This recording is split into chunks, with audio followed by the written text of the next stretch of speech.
예수님의 복음이 예루살렘에서 온 유대 사마리아 이렇게 해서 전 세계 땅끝까지 퍼져왔잖아요.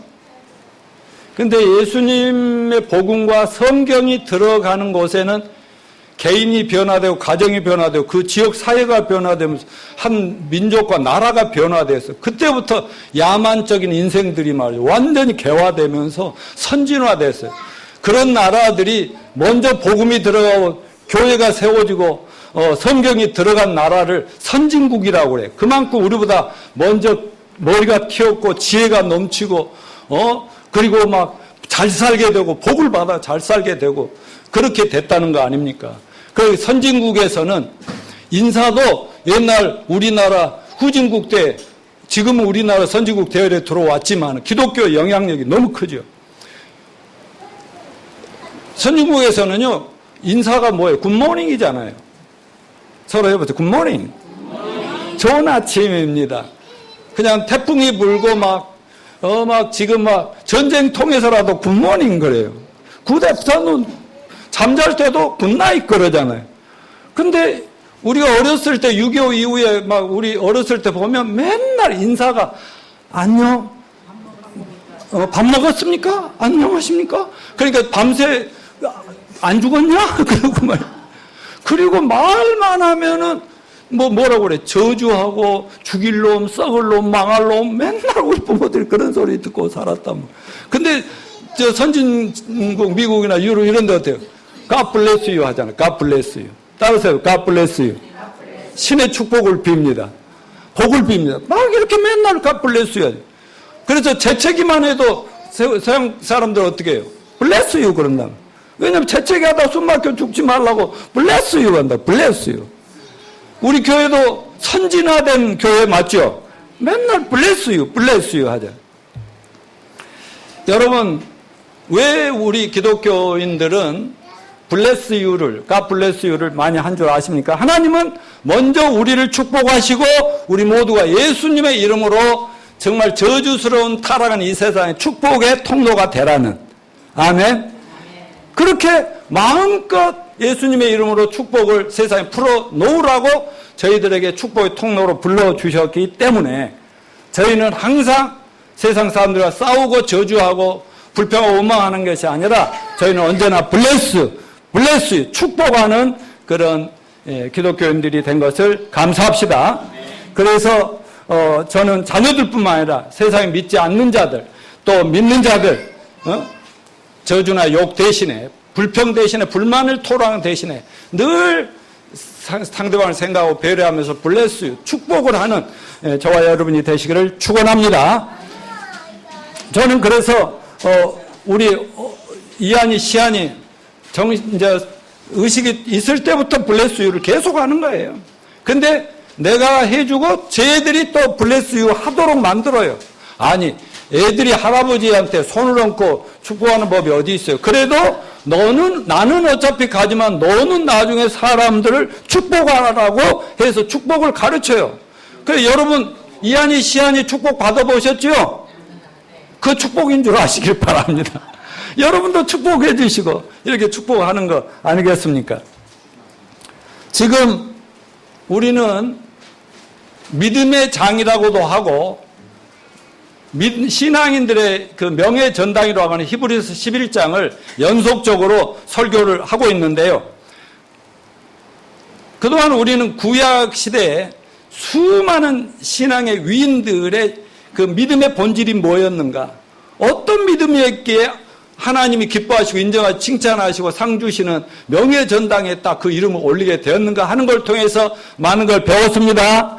지난주는 뭘 배웠어요? 아브라함이 정말 나이 늙어서 기적적으로 하나님 주신 독자 이삭을 청년의 때 팔팔한 나이에 하나님께 바치라 했는데 두 말 없이 사흘길을 가가지고 하나님께 제단에 아들조차도 독자 눈에 아파 너도 안 아플 아들을 바침으로 말이죠. 하나님이 드디어 네 믿음은 테스트가 끝났어. 너는 믿음의 조상이고 또 유대인들의 민족의 조상만이 아니라 온 세계 인류의 예수 믿는 자들의 조상이 될지니라 하고 이렇게 최고의 보상을 해줬다는 것을 배웠습니다. 오늘은 지난주 오늘은 그 설교 본문이 11장 히브리서 11장 20절인데 아주 짧은 한 구절이에요. 아브라함의 아들 이삭의 믿음의 내용이 뭐고 이삭은 어떤 믿음으로 살았길래 이 명예 전당에 그 이름을 올릴 수 있었는가 하는 것을 우리가 배울 수 있는 복된 내용이라고 생각합니다. 여러분, 이삭은 여러분이 잘 아시다시피 성경 어디를 보나 따라서 했어요. 아브라함의 하나님, 이삭의 하나님, 야곱의 하나님. 그렇게 자꾸 얘기하잖아요. 예수님도 오셔서 아브라함 하나님, 이삭의 하나님, 야곱의 하나님 그럴 정도로 하나님이 명예롭게 생각하는 거예요. 예를 들어서 하나님이 노양모의 하나님이다. 이걸 명예롭게 생각할 수 있게 되기를 바랍니다. 여러분들도 다 그렇게 되시기를 바라고요. 그런 이삭이라는 분, 그분의 믿음이 어떤 내용이 어떤 거였는가 하는 것을 오늘 배운 건데, 오늘 히브리서 11장 20절 알려면 창세기 27장이 본문이 배경이 되는데 그걸 알아야 이 말씀의 의미를 이해할 수 있어요. 이삭은 지금으로부터 BC 2066년, 그러니까 지금부터 한 7, 80년 전에 태어났어요. 그때 아브라함의 나이 몇 살에 이삭을 낳았었죠? 100살에. 그리고 늦게 낳은 독자 이삭은 40살이 돼서야 그때서 아내 리브가를 얻었습니다. 우리 아들은 몇 살에 사람 만났지? 33? 4살에? 우와, 그래, 빨랐다. 근데 이삭은 40살에서 아내 리브가를 얻었어요. 박 집사는 몇 살에 얻었지? 그 비슷한 거 이삭 같은 사람들이야. 근데 오늘 본문의 주인공 이삭은 또 아들을 몇 살에 낳냐면 결혼하고 20년 만에 60세 아들 에서와 야곱을 얻었어요. 그 집 참 자손 참 어렵게 얻네요. 우리 사라처럼 막 탁탁탁 낳고 그러면 좋은데. 근데 한 번 낳았는데 쌍둥이를 낳아가지고 형이 에서고 동생이 야곱이잖아요. 근데 창세기 35장 27절 29절을 한번 같이 읽어볼까요? 시작. 야곱이 기랏 아르바의 마므레로 가서 그의 아버지 이삭에게 이르렀으니 기랏 아르바는 곧 아브라함과 이삭이 거류하던 헤브론이더라. 이삭이 나이가 180세라. 이삭이 나이가 많고 늙어 기운이 다함에 죽어 자기 열조에게로 돌아가니 그의 아들 에서와 야곱이 그를 장사하였더라. 여기를 보면 이삭은 몇 살에 죽었어요? 180살까지 살았어요. 100살 때 벌써 노인이어가지고 애를 절대 낳을 수 없는데 기적적으로 주셨잖아요. 근데 180살까지 살았어요. 장수했지요. 근데 창세기 27장을 보면 이삭이 매우 나이가 많아져서 눈도 어둡고 귀도 잘 안 들리게 되었어. 누가 봐도 이제는 세상에 언제 떠날 수도 있다고 보였습니다. 심지어 이삭 자신도 인생을 마무리하고 정리해야 될 때가 왔구나 하고 느낄 수 있는 그런 상황이었습니다. 근데 오늘 우리가 함께 읽은 본문 히브리서 11장 20절은 이런 이삭에 대해 믿음으로 이삭은 장차 있을 일에 대하여 야곱과 에서에게 축복을 하였으며라고 아주 짤막한 한 줄로 이삭의 생애를 딱 정리했어요. 아브라함, 모세 이런 분들이 내용이 많아요, 글이. 근데 이삭은 딱 믿음으로 자녀들을 축복하였습니다. 이렇게 나오고 있습니다. 나이 많은 아버지 이삭은 어느 날 하나님 앞에서 유언을 해야 되겠구나 하는 걸 느끼고 장남 에서를 불렀어요. 이제 이삭은 자기가 죽기 전에 감당해야 될 중요한 일을 해야 된다. 왜냐하면 아브라함이 자기에게 하나님의 계획과 뜻과 모든 것을 경륜을 전했듯이 나도 이제 아들에게 하나님의 뜻과 계획을 전해서 큰 이스라엘 민족을 이루고 전 인류에게 보내주실 메시아 구원자 예수 그리스도의 조상이 되는 그 얘기를 쫙 해줄 그런 상황에 왔다는 얘기인 것입니다. 늘 사실 이삭은 이 엄중한 하나님의 계획과 뜻, 너의 후손들을 통해서 민족이 이루어지고 너의 자손 중에서 메시아 구원자 예수가 온다는 것을 이걸 굉장히 중요하게 기억하고 있었고, 그런데 이제 아들 큰아들 에서에게 유언하기로 하고 그를 불렀어요. 그때 나이가 이삭의 나이 137세, 그리고 에서 나이 77세, 야곱도 쌍둥이니까 77세 맞겠죠. 그래서 137세의 고령의 이삭이 77세의 장남 에서를 불러서 말합니다. 27장 24절 시작. 내가 이제 늙어 어느 날 죽을는지 알지 못하니 그런즉 내 기구 곧 화살통과 활을 가지고 들에 가서 나를 위하여 사냥하여 내가 즐기는 별미를 만들어 내게로 가져와서 먹게 하여 내가 죽기 전에 내 마음껏 내게 축복하게 하라 하고 이삭을 불러서 얘기를 합니다. 오늘 본문은 뭡니까? 믿음으로 이삭은 장차 있을 일에 대해 야곱과 에서에게 축복하였으나 간단히 정리하고 말씀해요. 그런데 지금 에서 장남 조금 먼저 나온, 몇 초 먼저 나온 에서의 복을 베풀려 이삭은 영적으로 볼 때 도저히 이해하기 어려운 이유로 전혀 영적이지도 않고 육신적인 이유를 들이대면서 하나님의 놀라운 계획과 축복과 경륜을 에서에게 부어주려고 계획을 하고 부르는 내용을 볼 수 있어요. 분명히 이때 이삭이 장남 에서에게 말한 이 장면은 결코 하나님이 내리기를 원하는 그 자손에게 주려는 축복이 아니란 말이죠. 하나님 계획과 생각과는 전혀 다르게 자기 마음대로 그냥 큰아들에게 축복을 하는 그런, 이건 전혀 영적인 모습이 아니었다는 거죠. 에서에게 복을 빌리는 이삭은 뭐예요? 나이가 많이 들어서 육체적으로 연약해지고 눈도 잘 안 보이고 귀도 잘 안 들릴 수 있는 거, 이건 나이 들어가면 어쩔 수 없는 거죠. 이게 잘못됐다는 거 아니죠. 그리고 또 나이 들어서 식욕이 좋은 게 좋아요? 식욕이 없이 그냥 뭐도 못 먹고 해롱해롱 하는 게 좋아요? 잘 먹는 거, 그 막 고기도 잘 잡수고 나이 들어서 그런 게 좋잖아요. 이게 문제라는 게 아니에요. 충분히 이해되는데, 문제는 영적으로 성숙한 사람이라고 나이 들면서 눈이 어두워지고 또 귀가 잘 안 들리고 분별력이 좀 약해지고 그러면 훌륭한 사람이 아니다? 이런 판단은 안 된다는 거죠. 저는 이 말씀 준비하면서 전에 레이건 미국 대통령이 했던 얘기가 생각나요. 자기가 지금 멀쩡하게 대통령도 하고 이렇게 막 퇴임 후에도 일을 하지만 혹시 내가 치매가 와서 엉뚱한 소리를 하면 이건 내가 아니라고 생각해라. 한국에서도 그렇게 말씀한 이태영 변호사라는 그런 분들이 있었죠. 그래, 나이 들면 이렇게 되는 것은 무조건 저 사람은 비참하다, 못했다, 이럴 얘기는 아니라는 말씀을 제가 드리고 있는데, 그런데 오늘 본문의 이삭은 건강한 식욕 정도가 아니라 식탐이 넘쳤다. 식탐.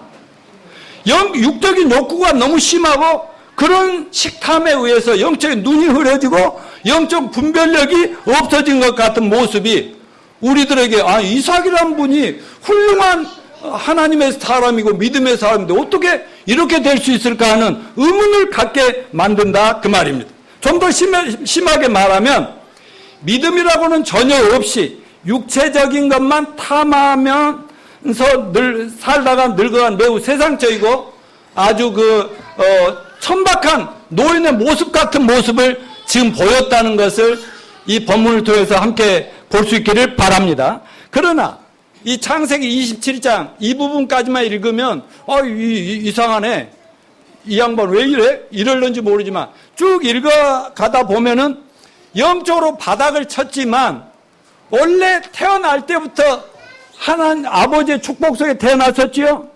그리고 자라면서도 아버지의 그 어마어마한 좋은 믿음을 보며 자라왔지요. 그러니까 평생 이분이 믿음으로 살다가 잠깐 한순간에 굉장히 영적으로 추락하고 형편없이 되는 이런 상황을 볼 수 있는데, 끝에 가보면 이거를 회복하면서 마지막 남은 생애를 정말 끝까지 믿음으로 훌륭하게 살아서 하나님이 너 정도면 너무나 훌륭하다고 막 이삭의 하나님이라고 막 자랑스럽게 생각할 만큼 믿음의 전당에 올려주게 됐다 하는 것이 오늘 우리가 배워야 될 내용인 것입니다. 그리고 창세기 28장은 이삭의 믿음이 승리의 상태를 믿음으로 최후에 어떻게 승리했는가를 보여주는데요. 결국 조용. 원래는 에서에게 말이죠. 큰아들을 불러다 나 고기 좀 갖다 주면 너 내가 축복해 줄게 그랬잖아요. 식탐으로. 그런데 결국은 깨닫고 영적 각성을 통해서 야곱을 축복합니다. 이게 하나님의 계획과 뜻이었거든. 자, 읽어봅시다. 창세기 28장 1절 5절 시작. 이삭이 야곱을 불러 그에게 축복하고 또 동부하여 이르되 넌 가나안 사람 딸들 중에서 아내를 맞이하지 말고 일어나 바단 아람으로 가서 내 외조부 부두엘의 집에 이르러 거기서 내 외삼촌 라반의 딸 중에 아내를 맞이하라. 전능하신 하나님 내게 복을 주시어 내가 생육하고 번성하게 하여 내가 여러 족속을 이루게 하시고 아브라함에게 허락하신 복을 내게 주시되 너와 함께 내 자손에게도 주사 하나님이 아브라함의 주인 땅 곧 내가 거류한 땅을 내가 차지하게 하시기를 원하노라. 이에 이삭이 야곱을 보내매 그가 바단 아람으로 가서 라반에게 이르니 라반은 아람 사람 부두엘의 아들이요 야곱과 에서의 어머니 리브가의 오라비더라. 이렇게 결과적으로 마지막에는 하나님 뜻대로 야곱을 축복하는 것을, 그래서 하나님의 아브라함의 전수받은 그 신앙을 이렇게 계승하는 모습을 방금 보여준 내용이었습니다. 자, 그러면 이삭이 장남 에서에게 복을 빌려고 할 때 상황을 좀 더 살펴보기 전에 평생 아버지의 믿음을 이어받아 믿음으로 사는 이삭의 신앙생활을 살펴봅시다. 이삭은 평소 어떻게 신앙생활을 했나? 첫째, 다 같이요. 처음부터 하나님을 향한 순종에 있어서 전혀 흠이 없는 사람, 완전히 믿음으로 순종하는 사람이었다는 거죠. 그는 젊은 날 갑자기 아버지 아브라함이 하나님 명령에 따라 자기 자신을 하나님 앞에 제단에 희생시켜서 죽여서 제물로 바치라는, 불태워 번제물로 바치라는 그런 명령에 아무런 저항을 하지 않고 순종한 정말 놀라운 청년이었습니다. 이때 이삭의 순종은 순진한 어린아이에 아무것도 모르고 따르는 그런 것이 아니라 지금 나이가 팔팔한 청년의 젊은 나이였단 말이에요. 얼마든지, 자, 처음에는 모르고 아버지하고 사흘 길을 따라갑니다. 그런데 제사를 드리려면 양이 있어야 되는데 아버지 양이 어디 있어 하니까 양은 아브라함이 그러죠. 하나님께서 예비하실 거야. 그러더니 다 종들 밑에다 놔두고 이삭을 데리고 산으로 올라가서 제단 위에다가 뭐 양을 올려야 되는데 아들아 네가 올라가라 그래요. 그러니까 아버지께 무조건 아버지 무슨 말씀이에요? 아, 나 죽이시려고요. 안 해요 하고 도망가는 요즘 애들하고는 완전히 다르죠. 완전히 아버지 그냥 누워요. 그럼 묶어요. 그냥 가만히 있는 거예요. 아, 나는 죽나 하고 있는데 칼을 들고 죽이려고 할 때 하나님의 천사를 보면 스톱! 됐다! 그 정도로 테스트 끝! 완전히 죽인 거죠. 아브라함으로서는. 마음속으로 3일간 죽였다니까. 3일길을 오면서. 그렇게 아버지의 뜻이고 하나님 뜻이라면 기꺼이 순종할 줄 아는 아들이 바로 이삭이었다 하는 것입니다. 이 아브라함이 이삭을 바친 사건은 아브라함 믿음이 절정에 이르는 것을 말하기도 하지만 이삭의 믿음 또한 얼마나 훌륭하냐. 여러분, 순종은 믿음에서 나오는 것이죠. 자, 둘째, 이삭은 뭐예요? 기다림에 있어서 뛰어난 강점이 있다. 37세에 이삭이 엄마 사라를 잃었어요. 애로운 가운데 40살에서 아내 리브가를 맞이하게 됩니다. 리브가를 얻는 과정이 아브라함이 아들을 장가 보내려고 여기저기 수소문하다가 종 엘리에셀이라는 종을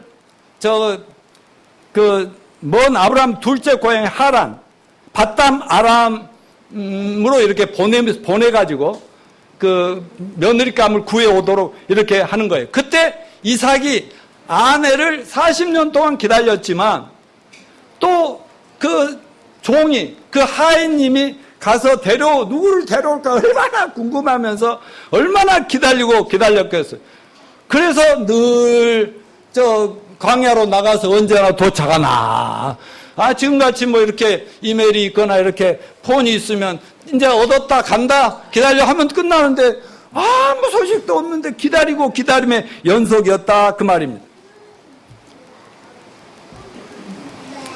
그래서 이삭은 기다린 가운데 마침내 하나님이 계획하시고 섭리하신 뜻대로 아내를 얻게 됩니다. 그 아내는 철저하게 하나님의 계획대로 얻어진 아내다 하는 거예요.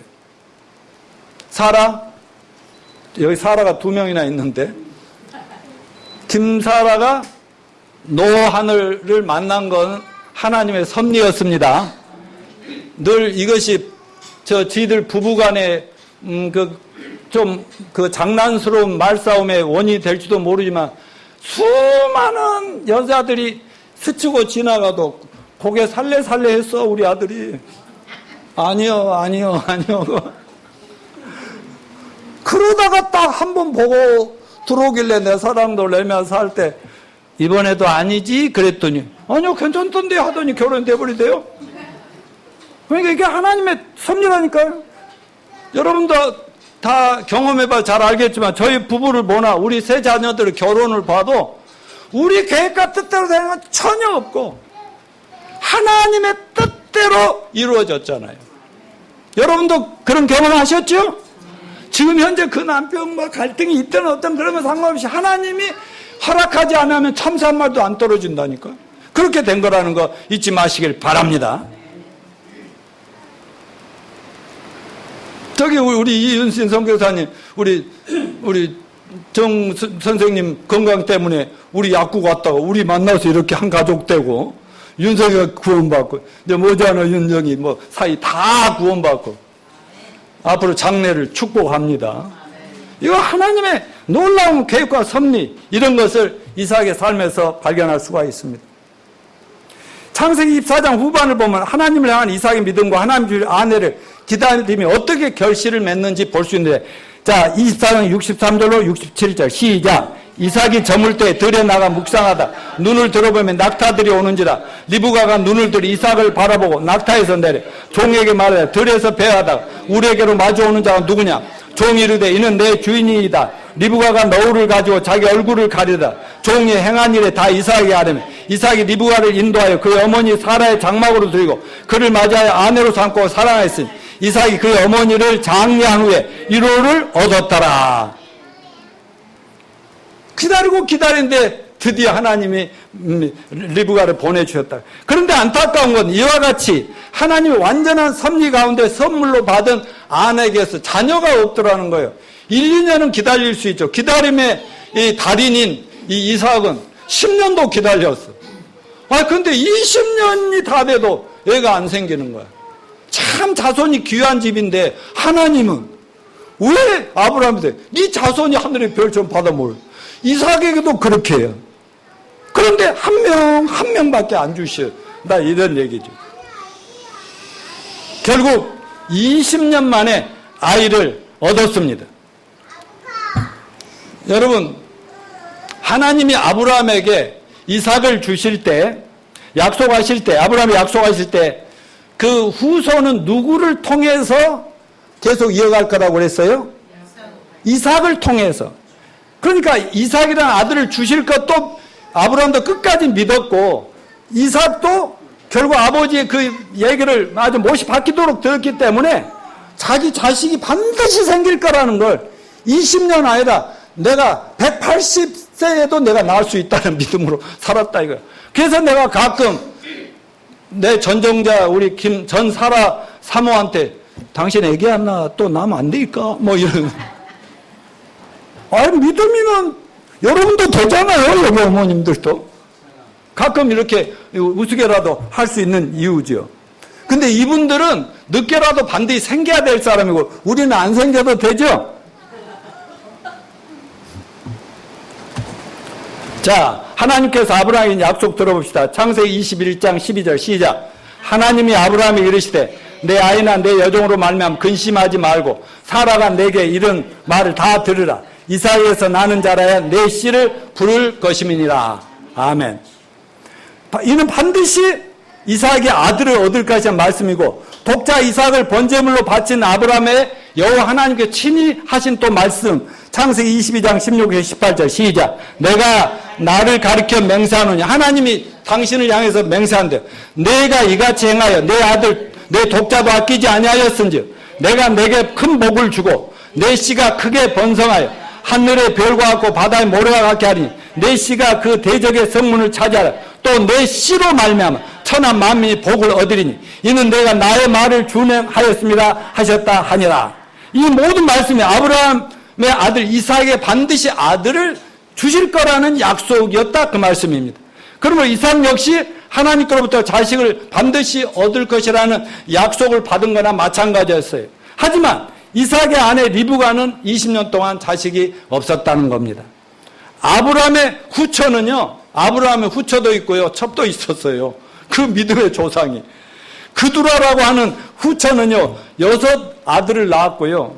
아브라함이 하도 아이가 안 생기니까 이렇게라도 해서 아이 낳으라는 얘기인가 하고 하나의 그 여종을 그 첩으로 들었죠. 그게 그렇게 해서 하가를 얻어서 낳은 아들이 누구예요? 이스마엘이 아닙니까? 이스마엘은 벌써 애를 12형제를 낳아가지고 12지파를 그룹을 형성하고 이럴 때 이삭은 이렇게 믿음으로 얌전하게 생각하는데 절대 안 생기는 거야. 20년이 가도. 이삭은 절대 아버지 같은 실수를 안 합니다.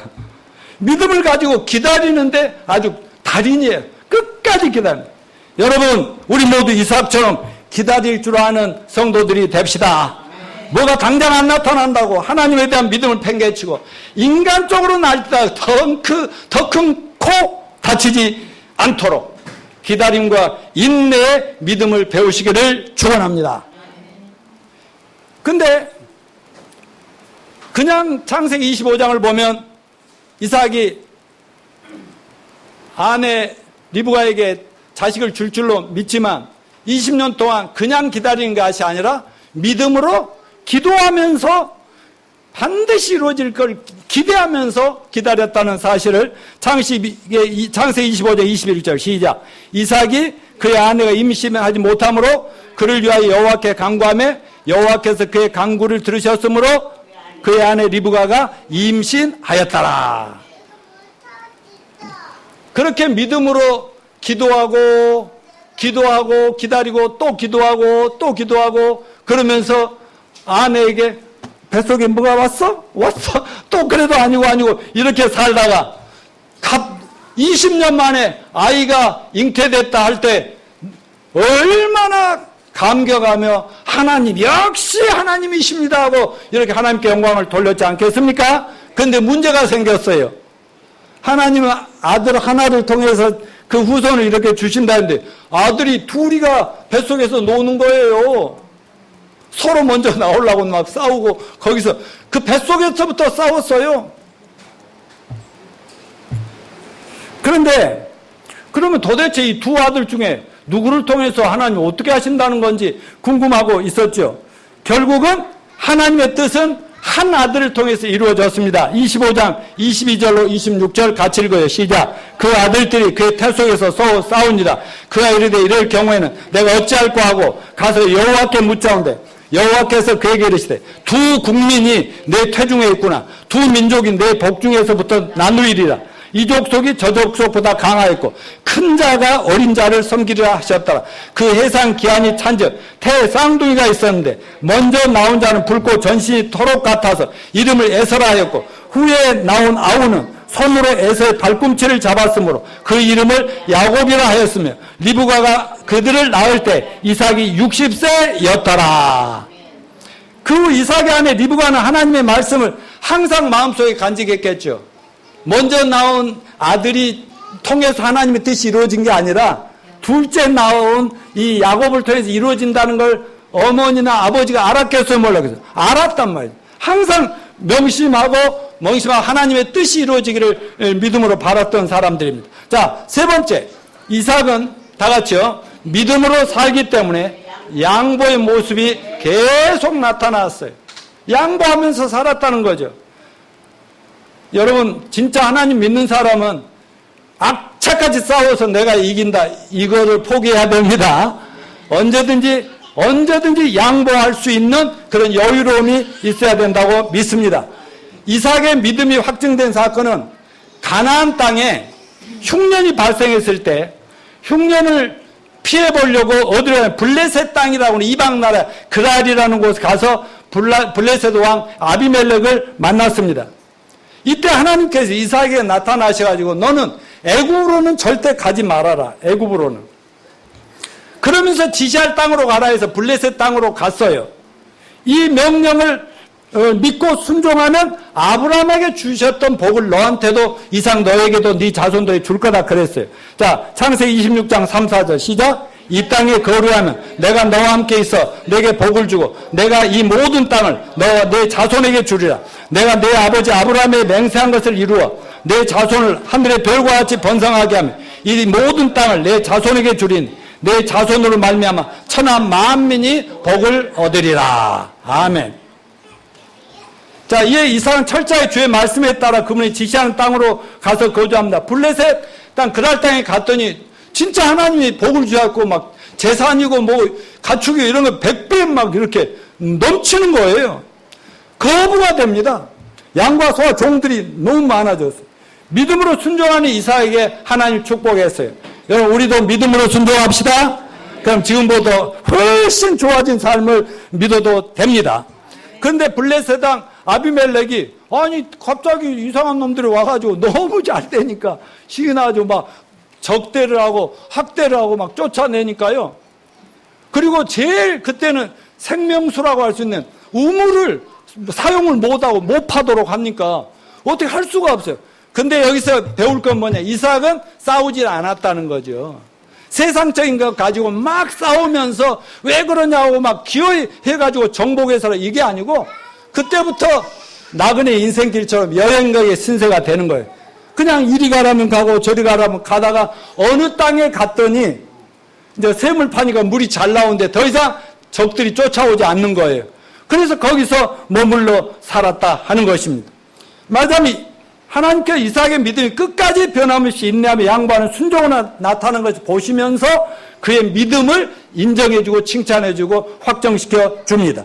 창세기 26장 24절 25절 읽어봅시다. 시작. 그 밤에 여호와께서 그에게 나타나 이르시되 난 내 아버지 아브라함의 하나님이니 두려워하지 말라. 내 종 아브라함을 위하여 내가 너와 함께 있어 내게 복을 주어 내 자손이 번성하게 하리라 하신지라.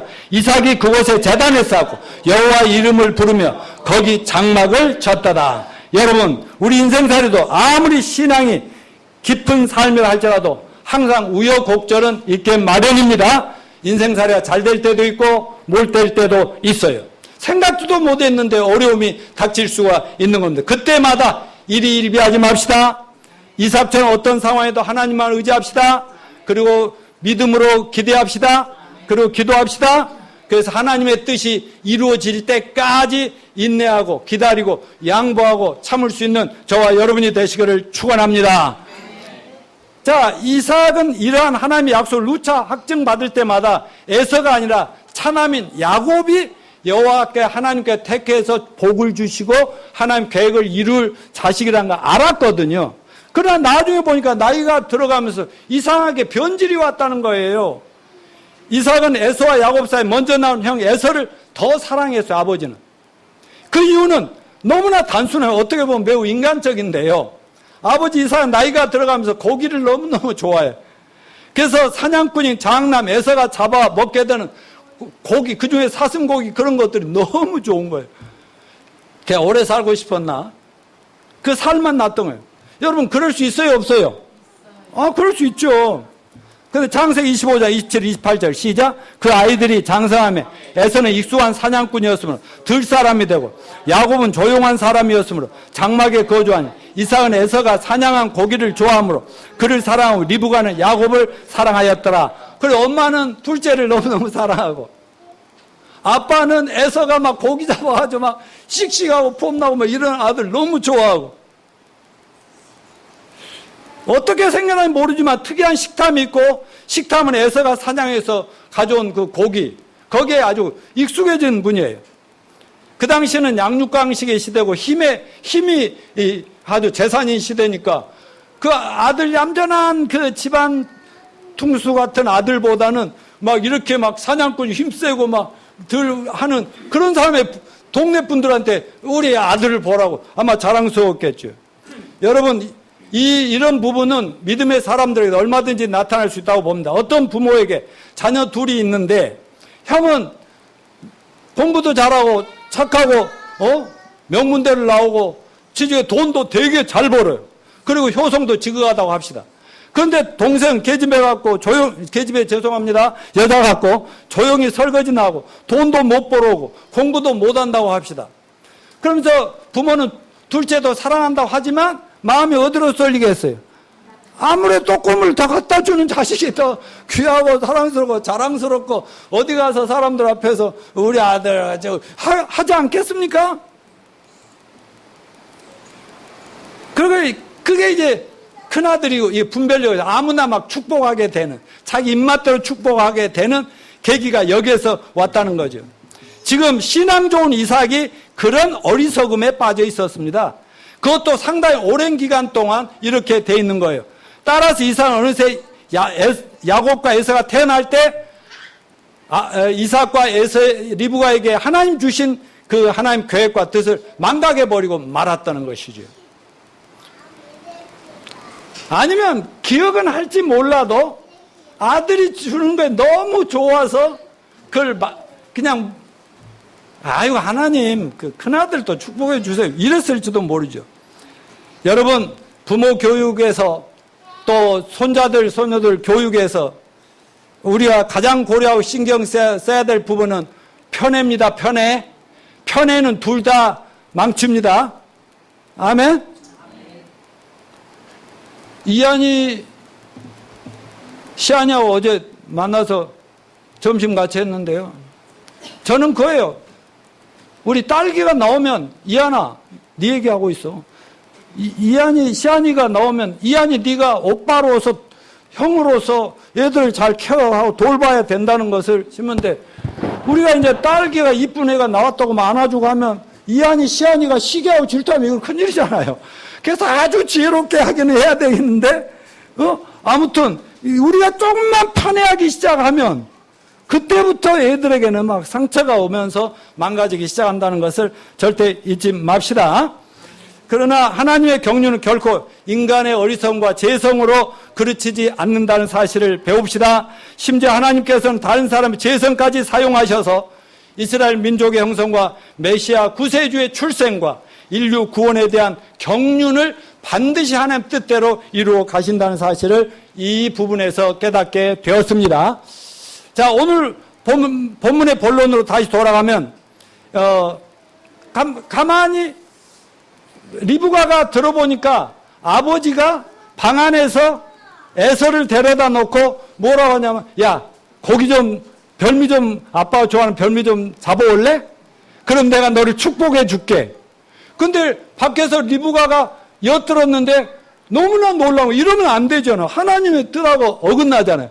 그래서 얼른 저 야곱을 불러가지고 이제 에서는 사냥하러 갔죠.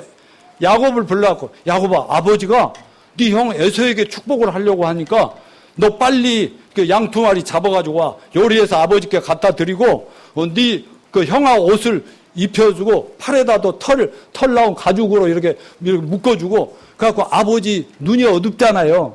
그러니까 가서 아버지 형이 와서 뭐 하기 전에 네가 먼저 축복을 받아라. 이 엄마하고 또 둘째 아들하고 짜고 있고 아버지하고 큰아들하고 육신적으로 세상적 인간적으로 짜고 있는 거 아닙니까? 그래가지고 야곱이 이렇게 다 하고 집 들고 목소리 좀 변자고 아빠 여기 별미 가져왔어요. 축복해 주세요. 이랬더니 어째 목소리가 좀 이상하다 그랬더니 아유 손 만져보세요. 보니까 아들은 털이 있는데 털 그런 게 잡히니까 그런가 보다 거기다 에사에게 줄 축복을 에서인 줄 알고 막 축복을 부어버린다 이런 내용이에요.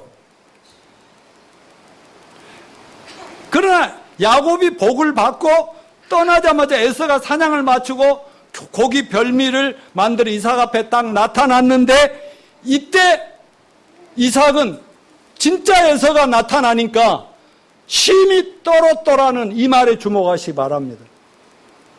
왜? 아들이 아버지 어떻게 둘째한테 줄 수 있어요? 아버지를 때릴까 봐 두려운 것이 아니라 여기 한번 읽어보십시오.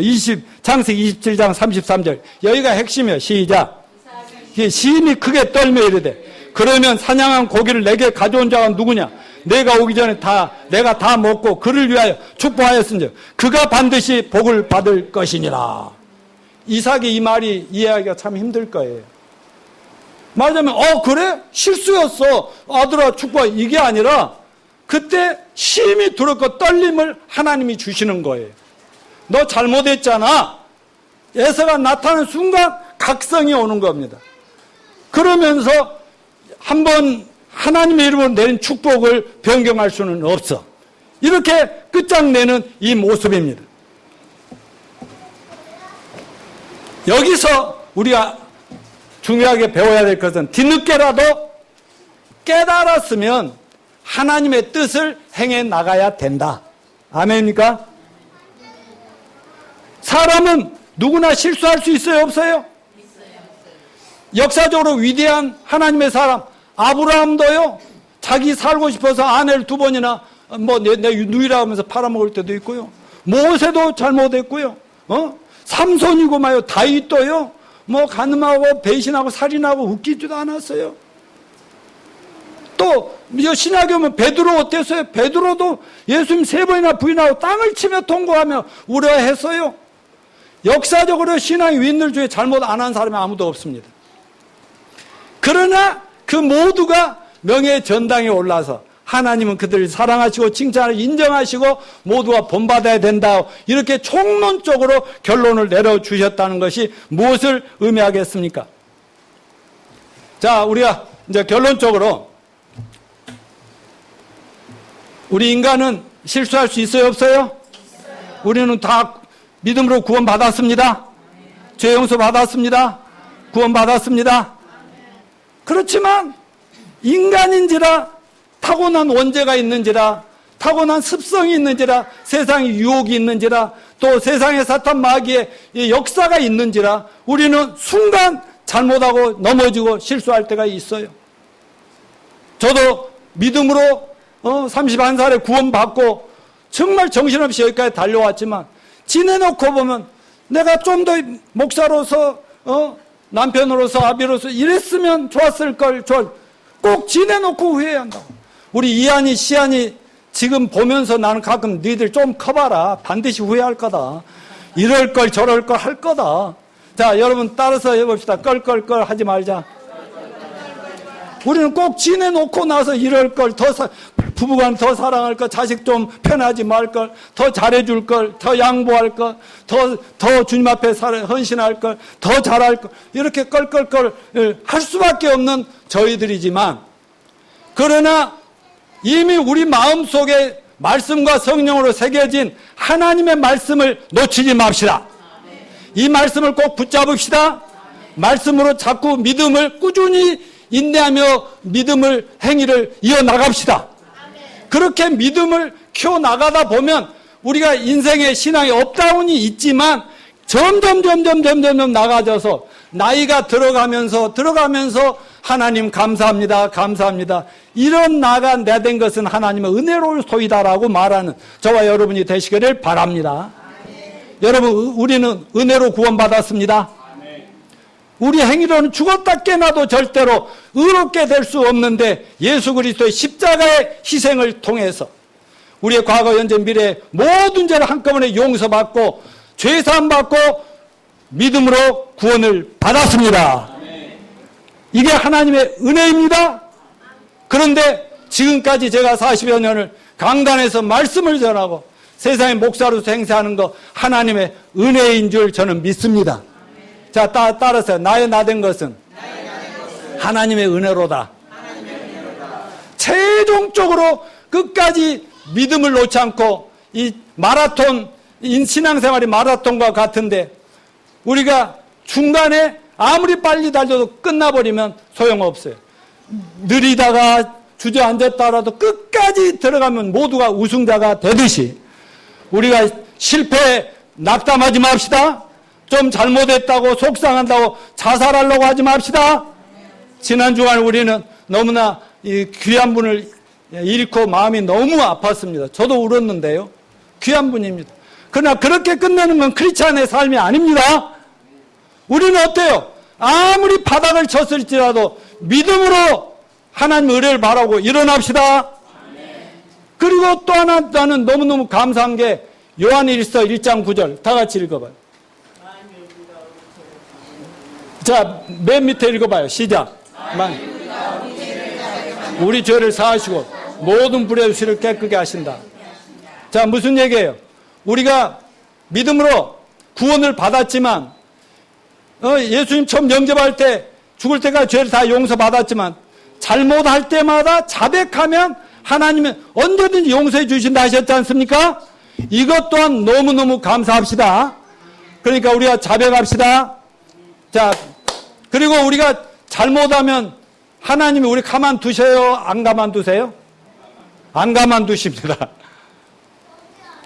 자, 다시 묻습니다. 우리가 잘못하면 하나님이 사랑에 매 때려요? 안 때려요? 아픕니다. 아픕니다. 그렇지만 따라서 하십시오. 실패가 항상 나쁜 것만은 아니고 실패가 축복일 때가 있어요. 시작. 고난당한 것이 내가 유익이라 이로써 주의 말씀을 배웠나이다. 이 어려움과 어려움 속에서도 늘 말씀을 붙잡고 주님과 자백하면서 끝까지 승리하되 마지막 하나의 여러분에게 드릴 말씀은 여러분이 축복의 통로들이 되시길 축원합니다. 여러분이 먼저 축복 받으셨으니 여러분을 통해서 만나는 모든 사람들이 기회가 아까운 노집사 기도대로 기회가 주어진 대로 만나는 사람에게 꼭 복음을 전하고 천국을 소개하고 예수님을 소개해서 정말 인생 대박은 예수님 믿는 길밖에 없다는 것을 전파하는 제자들이 됩시다.